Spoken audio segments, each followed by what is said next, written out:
আমি একটা আপনাদেরকে কথা বলি, যা হচ্ছে আপনার সাথে আপনার রব দেখছেন।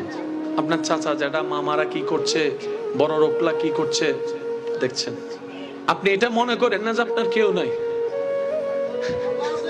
যিনি থাকার উনি আছে। উনার নজর না থাকলে তো নিঃশ্বাসটা চলতো না। উনার নজরটা না থাকলে তো খাওয়ার স্বাদ বুঝতেন না। উনার নজরটা না থাকলে তো ডুকটাক গোলার নিচে নামতো না। উনার নজরটা না থাকলে খাবারটা তো ভাইয়া হজম হতো না। উনার নজর আপনার দিকে আছে। উনি আপনার শত্রুদেরকে সময় দিচ্ছেন, আর এদিকে আপনার ধৈর্যের পরীক্ষা নিচ্ছেন। এক কাজে দুই কাজ। আপনার শত্রুদেরকে সময় দিচ্ছেন আর আপনাকে পরীক্ষা নিচ্ছেন। এবার আপনি বলবেন আমার তো কোনো অপরাধ নাই, বিনা অপরাধে সাজা কেন? তাইলে তো আপনার জন্য ডবল শুকরিয়ার বিষয়। সেটা হচ্ছে